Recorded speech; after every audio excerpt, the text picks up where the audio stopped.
Alhamdulillah, alhamdulillahirabbil alamin, hamdan syakirin, hamdan na'imin, hamdan yu'afir wazidah. Ya Rabbana lakal hamdu kama yanbaghi li wajhil karimi wa sultanik.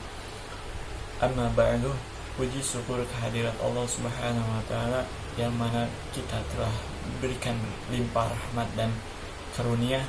Semoga kita dilindungi Allah Subhanahu wa taala dan dijauhkan dari wabah penyakit ini. Amin ya rabbal alamin.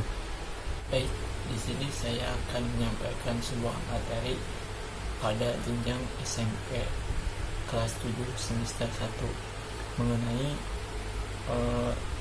wudu dan tayamum yang baik itu seperti apa. Nah, di sini saya menggunakan media video. Dari segi aspek kognitif, afektif, dan psikomotor dari sebuah media video yang saya gunakan. Yang pertama dari aspek kognitif. Nah, siswa dapat menangkap dan memahami apa yang dia lihat. Lalu dari aspek afektif, siswa dapat memahami lebih dalam dan apa yang dia dapatkan. Lalu dari psikomotor, aspek psikomotor, siswa dapat menampilkan apa yang dia lihat dan dia pahami, lalu dilakukan pada kehidupan sehari-hari. Untuk video yang pertama, kita akan membahas mengenai materi tentang wudu yang baik itu seperti apa. Nah, yang kedua itu video tayamum yang baik itu seperti apa dan tata caranya. Nah, saya akan menayangkan videonya sebelah sini. Nah, untuk yang video pertama kita akan membahas mengenai materi tentang wudu. Baik, kita bisa lihat video di sini. Nah, yang pertama itu yaitu berniat. Nah, niatnya itu ada yang menggunakan bahasa Indonesia dan ada yang menggunakan bahasa Arab.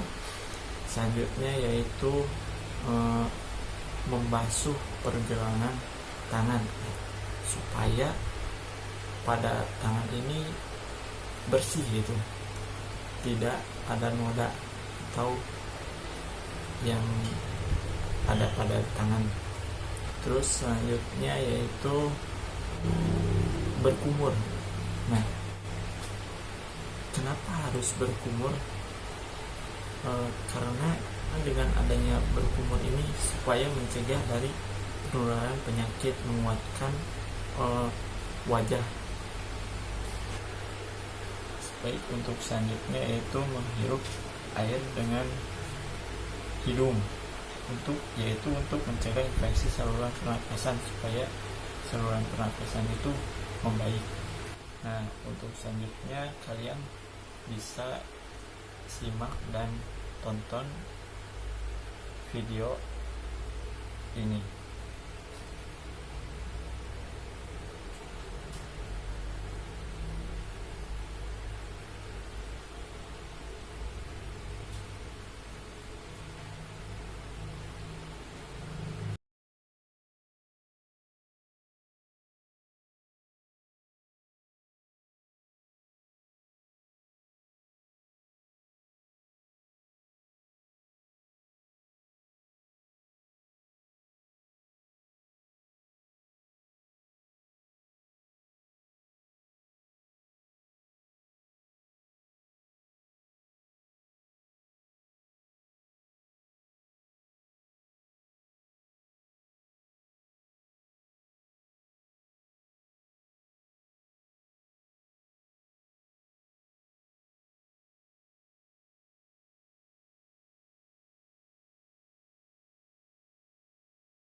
Nah, untuk kesimpulan dari video pertama yaitu mulai dari berkumur hingga menghisap air dari hidung, terus membasuh muka, membasuh tangan, kepala, telinga, dan kaki itu semuanya 3 kali ya, tidak boleh lebih karena udah anjurannya dari bagaimana sudah paham pada materi tentang wudhu. Nah, kenapa saya tidak memaparkan penjelasannya? Mungkin kalau materi itu sudah dibahas sejak sekolah dasar mengenai wudhu. Nah, untuk selanjutnya yaitu video yang kedua mengenai tayamum. Nah, untuk mengenai materi tayamum ini mungkin sebagian orang sudah mengetahui apa sih itu tayamum. Nah, tayamum itu pengganti wudhu ketika dimana di suatu tempat itu tidak adanya air. Untuk tayamum ini hanya dua, yaitu pada muka dan tangan. Nah, kalian lihat video ini.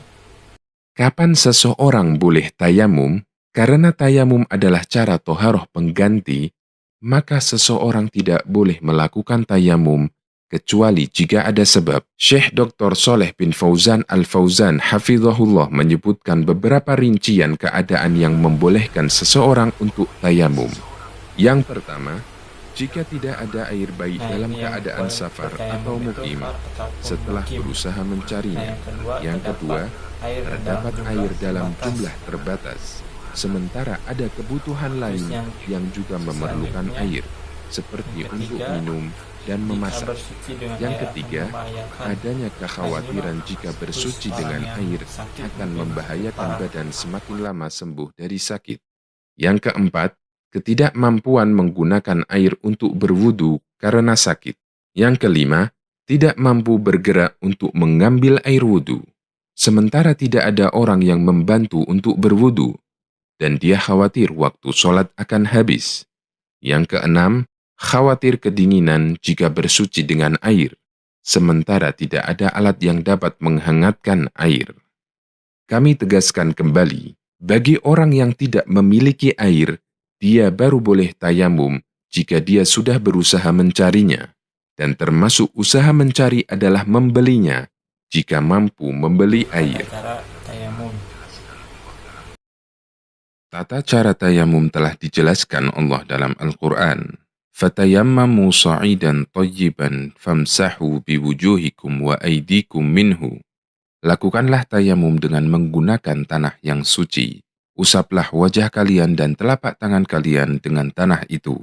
Quran Surat An-Nisa ayat 43. Kan urutan tata cara tayamum yang sesuai sunnah. Yang pertama, memukulkan kedua telapak tangan ke permukaan tanah sekali, kemudian meniupnya. Kedua, mengusap punggung telapak tangan kanan dengan tangan kiri, dan sebaliknya. Ketiga, kemudian mengusap wajah dengan dua telapak tangan. Keempat, semua usapan dilakukan sekali. Kelima, bagian tangan yang diusap hanya sampai pergelangan tangan. Keenam, tidak wajibnya tertib atau berurutan ketika tayamum. Artinya boleh mengusap wajah dulu, baru tangan, atau sebaliknya. Tangan dulu, baru wajah. Itu dia penayangan video yang pertama dan yang kedua. Sedikit-sedikit mungkin kalian paham mengenai wudhu dan tayamum, tata caranya bagaimana. Nah, mungkin cukup sekian, kurang dan lebihnya mohon maaf. Wabillahi taufiq wal hidayah. Wassalamualaikum warahmatullahi wabarakatuh.